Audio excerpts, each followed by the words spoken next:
Hello everyone, I'm Chris Gallo, and today we're going to be talking about how the SoftLayer API works and what to do when it doesn't.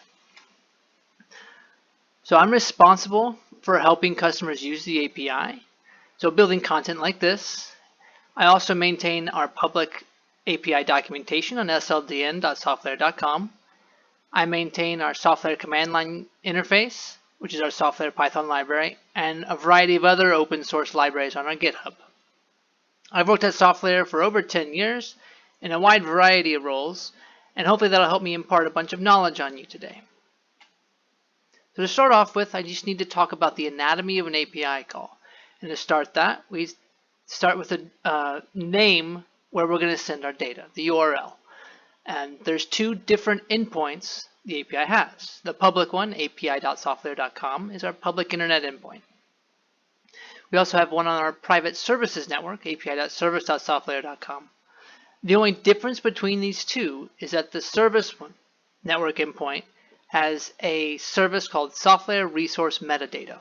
And this is a service specifically for compute resources like bare metal servers and virtual guests to get information from the API about themselves, which is useful if you have post-provisioning scripts and you need to know what the resource's IP address is, what its host name is, what data center is in, that sort of thing. Now, after you have the URL, you need to specify the endpoint type and the version number. And there's 4 different types you can use: REST, SOAP, XML RPC, and mobile.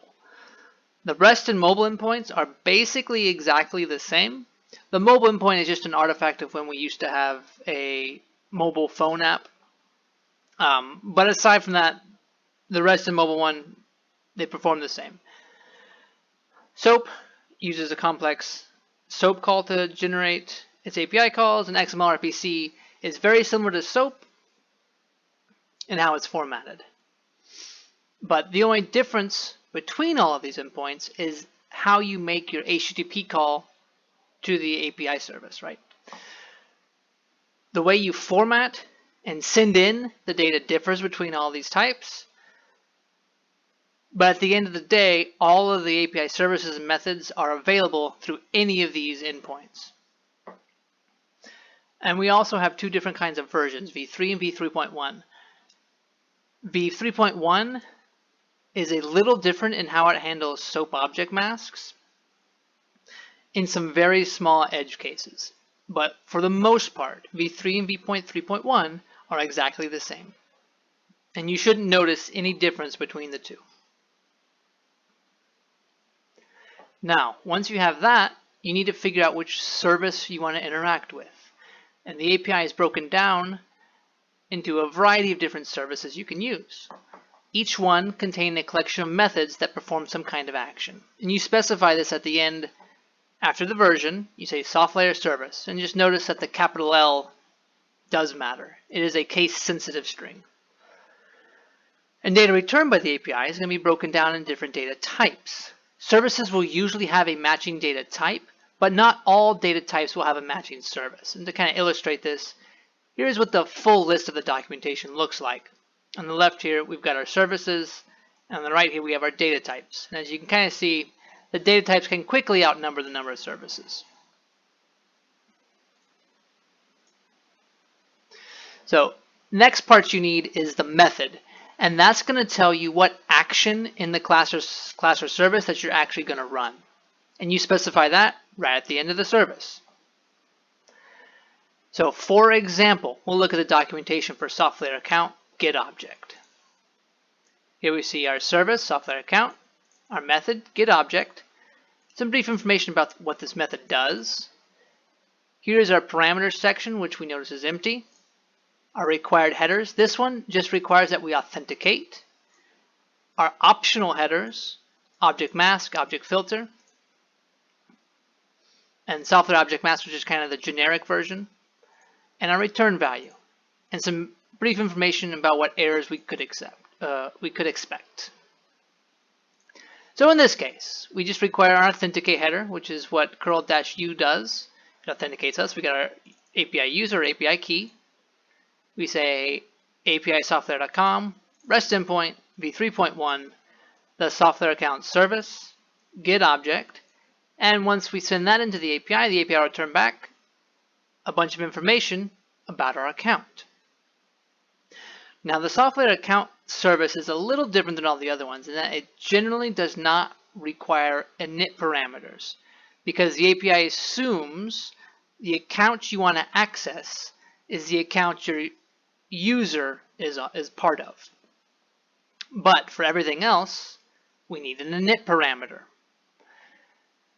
And this is going to be listed in the documentation when it's required. So for REST calls, this is going to go between the service and the method right here. For SOAP and XML request, you're going to set this in the SOAP and XML payloads header section. This is not going to be set in the HTTP header. Okay, so that's one thing to note about this is that although it says required headers, it's talking about the SOAP payload header, not the HTTP header. And to see what the documentation for that will look like, we'll look at the virtual guest get object call. So we got our SoftLayer virtual guest class or service and the get object method. Again, no parameters here, but in the required headers section, we see that it takes in a SoftLayer virtual guest init parameter.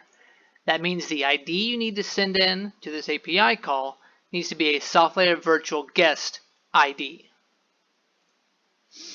So what that will end up looking like is you have api.softlayer.com, REST v3.1, SoftLayer virtual guest, the ID of the guest that we want to get information about, and get object. And when we send that in, we get information about our virtual guest and we're good to go. Now, you can control the format of the return data by adding .format to the end of your URI. This is optional, and for REST calls, JSON is going to be the assumed format. So you don't need to add this, but you can. So the available formats are going to be .json, .text, and .xml. And for this presentation, we're just going to be using .json as that's generally what you'd expect to do. The next piece we need to talk about is the object mask. And you specify these in REST as a URL parameter. And they take the form of a nested array starting at the data type returned by the method. So what I mean by that, if we go back to our SoftLayer virtual guest API call, we see the return value, the SoftLayer virtual guest data type. So we'll click on that. So this data type is going to be the base for your object mask. So any property listed here, you can add on the first level of your object mask. And if you want to specify properties in a relational property, you'd specify, for example, active tickets, and you'd open up a pair of brackets and keep going down into it. And I'll talk about that in just a second. But what it would look like in an API call is just like this. Here we're adding the -G option to curl, and that lets you use unescaped brackets in your URI string. We got api.softlayer.com, REST v3.1, SoftLayer virtual guest, our init parameter, get object, and we have the question mark that specifies that now we're specifying URL parameters. We say object mask, which is our keyword, equals mask, open bracket, ID hostname, close bracket. And then in our return value, the only information we'll get is now hostname and ID, which is what we asked for. So a little bit more about object masks. It's good to think of these data types as a table in a database. So your local properties are going to be columns in that table. And selecting a local property has the effect of deselecting all the default properties that would usually be returned by that API call. And so this can be incredibly useful when you want to trim down the amount of data you're asking the API about. Then you also have relational properties, and these have the effect of joining in other tables that are specified by the relationship. Each will have their own set of relational and local properties, which you can, again, keep adding into your object mask. Then there's also a couple special properties called count properties, and these just return a count of how many relationships that property would have. So here's kind of what a nested object mask would look like, kind of broken out. Here we have our mask in our open bracket, ID, which is local to SoftLayer virtual guest, hostname, which is local to SoftLayer virtual guest, and data center, which is a relational property of type SoftLayer location. And then we have ID, which is local to SoftLayer location, name, again local to SoftLayer location, and time zone, which is a relational property, but this time I'm not opening up brackets again. As we see with data center, we open the bracket to specify that we need to go down into this object mask. And what that would look like in a curl call, just the same, we got a question mark saying we're doing URL parameters now. Object mask equals our mask, what we specified here. And then here we see we get back our hostname and ID, our data center, which opens up a new object, ID, name, time zone opens up a new object, and here, since we didn't specify which local parameters to get, it just returned the default back to us. Okay, and so that brings us to object filters. And while object mask lets you select which column from the database you want, object filters are going to be like adding in the where clause to your query. And there's a pretty good in-depth article on SLDN about this. And so the basic structure is going to be a JSON formatted object, and it's usually going to start at the service level of the method that you're calling, as opposed to the object mask, which starts at the return value of the method that you're calling.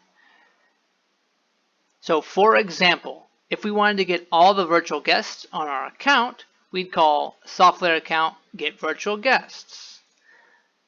But the filter we use would start at the account data type. And so let's look at that real quick. We'll type in account, look at the account data type,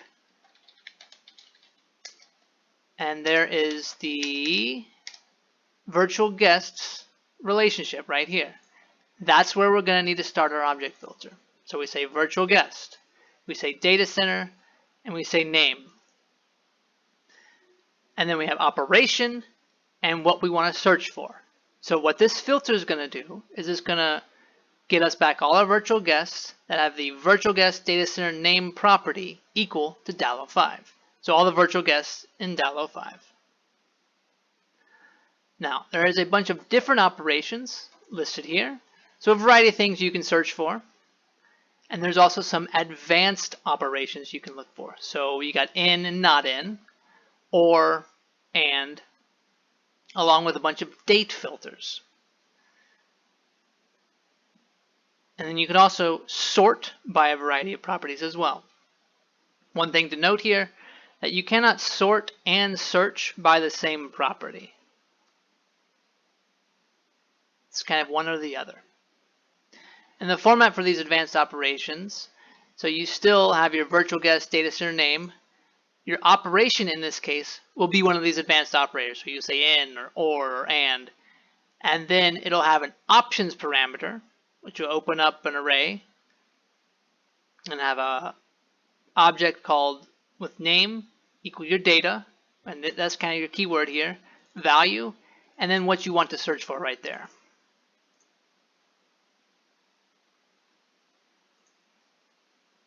So some things to note about object filters. Like I mentioned, they generally start at the services level data type, not the return data type. Errors and bad filters can be silently ignored sometimes. So it's always a good idea to check your filter to make sure it actually filtered the results. Because if you filter on properties that don't exist or don't exist in the right context, the API can ignore those and still return data, making you think it'll work. You can only filter the number of rows in the return data type. You cannot limit the rows from any of the relational properties. So what I mean by that, so if we look at virtual guest, we can filter based on virtual guests that have, for example, an active ticket with a certain subject. So that's fine. We can get a list of all our virtual guests that have a subject of cancellation, for example. So that'll give us all our virtual guests that have tickets open for cancellation. But what we can't do is get all our virtual guests and get only the tickets that are about cancellation. So if we get all our virtual guests that have cancellation tickets, our active tickets relational property will still have all of the other open tickets for that virtual guest. So that's just kind of one thing to keep in mind and watch out for. And options are an array, usually of a single property. A lot of times I see people using the API with these advanced filters, and they forget that options is an array, and when they forget that array, the filter doesn't work properly, and they wonder why. That's just one thing to keep in mind. So for an example, here's how you would specify it in a REST call. You got your question mark specifying you're doing URL parameters, object filter, which is your keyword, equals, and then our JSON string. And here we get back our one guest that matched our host name equals ADNS, which is just great.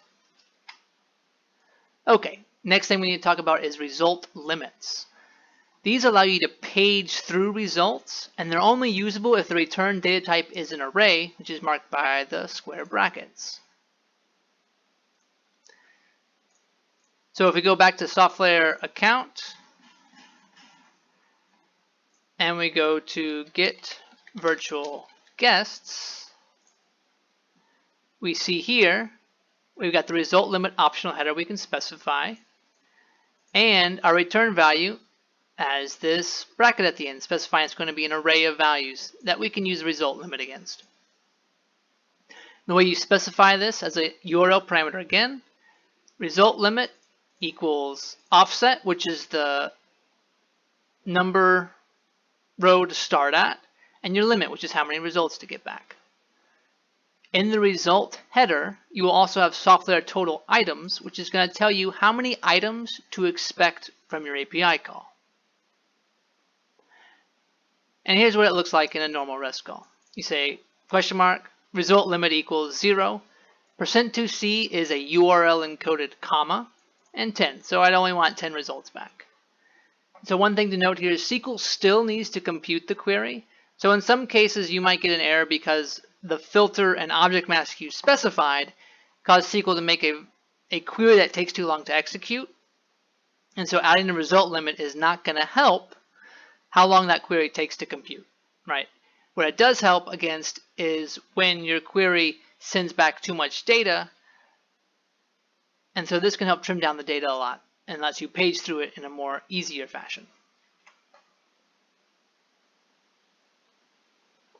So adding all of these together, this is what it would look like adding all of these parameters.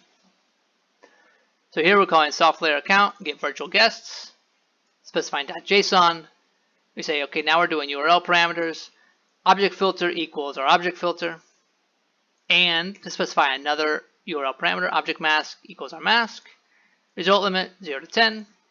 Here we only have one result, so we get one result back. And we can see our SoftLayer total items header has one result. So that's all good.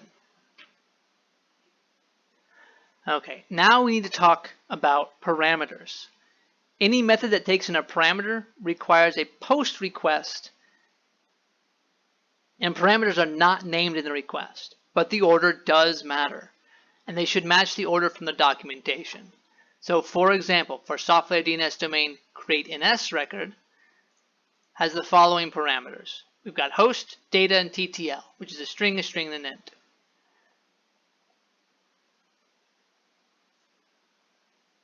And the way you specify this is we do with curl, we say -x post in this case to force a post request. Otherwise, curl likes to add these as URL parameters, which don't always get parsed properly. So forcing a post request is ideal for the SoftLayer API. We say -d to specify the data we want, and this is just going to be a JSON encoded string again. So we open up the object. We have the keyword parameters, which is required, and that's going to be an array of our parameters. So we have parameter 1, parameter 2, parameter 3 that match up with the documentation. And so we send this to SoftLayer DNS domain. We have our init parameter, create a NS record. And that will create the NS record we specified on our domain, and we should be good to go. So some parameters are objects or arrays themselves, and again, they're just specified in a normal JSON format. So for example, with SoftLayer DNS domain resource record create object, this one takes in a template object, which is a SoftLayer DNS domain resource record. And so these local properties are what we will need to specify when we create this type of object. Now, unfortunately, with these kind of objects, there's no good way other than your intuition to know which ones are going to be required for a create or not. But to specify them again, we say -d, we've got our parameters keyword, open up our array. This time we only have one thing in it, which is our one parameter, and it's an object. And we've got the variety of fields that were specified here in our object. And so having a more basic format, here's what your post parameters will look like. You'll start an object. You have the first element be parameters, which will be an array.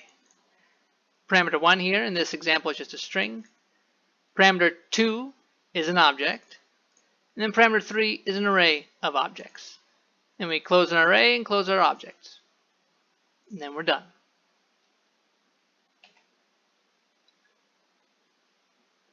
So I want to talk about the SLCLI a little bit.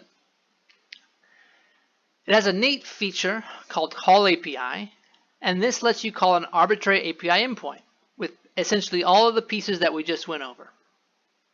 We've got our ID option, which is our init parameter, our mask, which is going to be lets you specify a mask, limit, offset, our verbose flag, which is a pretty interesting flag that I need to call out. So if you add 3 levels of verbosity, so -VVV, what this will do is it'll print you out everything that the CLI is doing, and at the very end, it'll print out a copy and pastable curl call to reproduce the same API call the SLCLI did. And this is incredibly important, especially if you run into an API bug that you think you found and you want to report it through a ticket. What support really wants to see is that curl call. They need to see the payload that you sent and the response that you got back. And taking out any other layer of complication helps them figure out what went wrong a lot faster. And you can also specify a filter with --JSON filter. And here's some documentation links about it. So here's kind of what a debug request would look like. So we call SoftLayer account get object. Here, this line lets us know how the SLCLI interpreted our command line requests.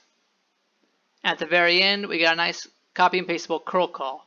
Here, the SLCLI is very verbose. It specifies that it was a GET request, and it shows you all the headers that it was using. But these aren't usually required unless you think the headers itself are causing a problem.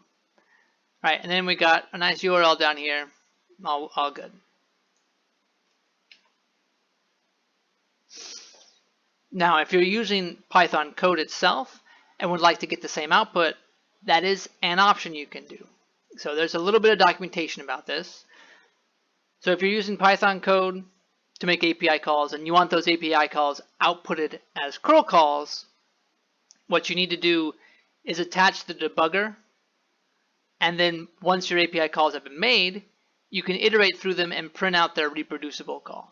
And that'll do the exact same thing as the SLCLI call API command. One thing to note about the SLCLI though, the output is dependent on what endpoints you're using. By default, it's the XML endpoint. So instead of a nice easy curl call, you'll get the XML payload that it sent, which is still very useful for support.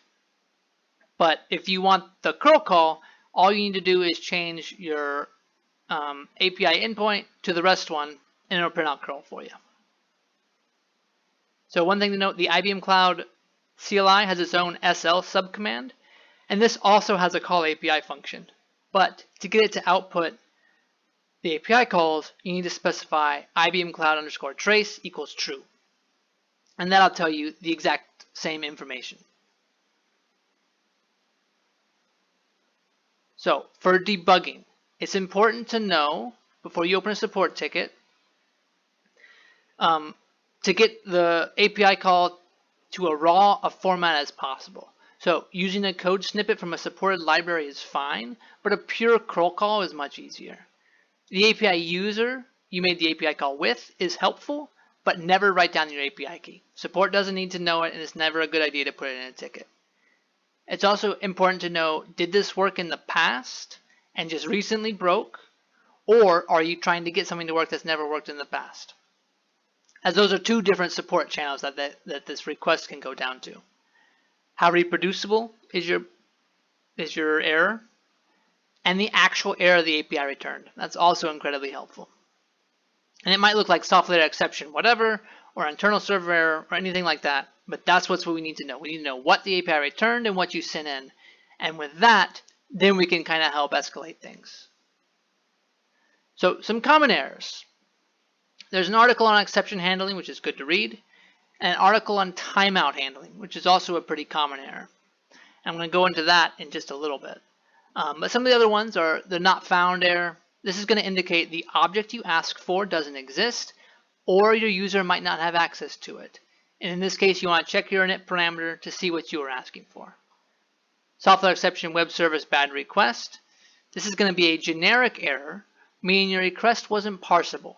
So check the object mask, object filters, any of your parameters for maybe some stray characters, maybe a closing bracket you forgot, that sort of thing. SoftLayer exception public, internal server error. Generally, this is going to mean you asked for too much data, in which case check your object mask, reduce the number of relational properties, maybe add in a result limit. But it can sometimes indicate a deeper problem on our end, in which case a ticket might be helpful.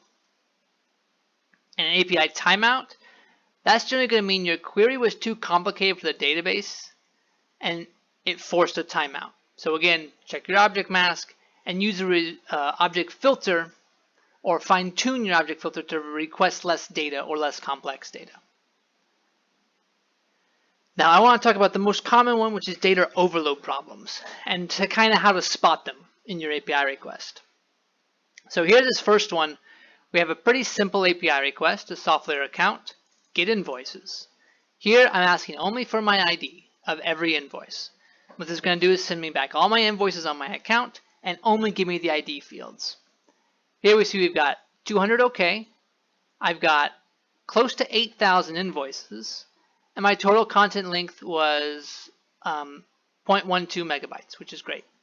It completed in 1.1 seconds, also that's perfectly fine. Now I want to add in one relational property, invoice top level items. Here we still get a 200 OK, but the message internal server error, which is not great. And here we see it took 16 seconds this time, just adding in this one object mask.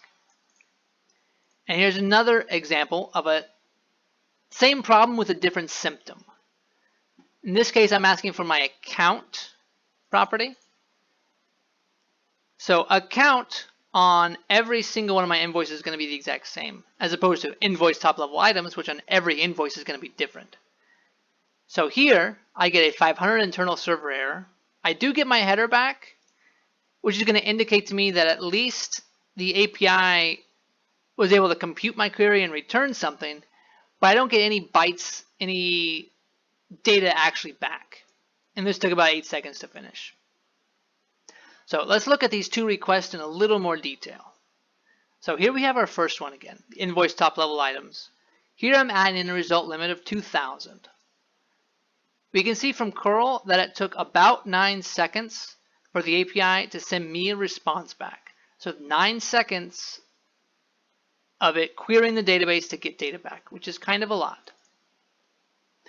Now that's going to indicate to me that at some point in my invoices, the invoices are going to get so big and so complicated that having a result limit of 2,000 is going to make the API either timeout or send too much data and fail. Here for the first 2,000 invoices, I see I've only got 1.75 megabytes, which isn't too bad, but it still took 9 seconds to compute, which is getting into a territory of being too long. Now I'm calling out the time here because the longer an API query takes, the more likely it's going to fail. An API query takes 1 second, that's great, that's fine. Anything under 10 seconds is probably fine. Anything kind of approaching a minute, that's kind of where you need to rethink what you're doing. And now we have the next one where we're asking for the account. Again, 2000 limit. Here we see it took us about 3 seconds for the API to respond to us, which is much faster than previously. But our content length here is 133 megabytes, which is quite a lot. So you can quite easily see here that if I was requesting all of my results back, it would be well over 600 megabytes. And in this case, the error that we're getting is from the HTTP worker itself exceeding its memory limit and crashing on us and throwing that exception on us. So this 133 megabytes, that's what took this extra 15 seconds, is it's just that transfer time for a total of 19 seconds for this API call. And so when you kind of see this behavior, that's when you want to know you need to start adding in result limits. You start need to tuning your object mask. So for this one, invoice top level items, if I added in some local properties here, this command would work a lot faster. If I specified I only wanted the top level items ID and their category code, for example, this call would be a lot faster. Okay, and with that, I just want to talk a little bit about contributing. So when you encounter any sort of errors with the SoftLayer CLI, how to use it, or feature requests even, go to our GitHub, SoftLayer Python. Feel free to open up a new issue about it. We love those. We accept those all the time.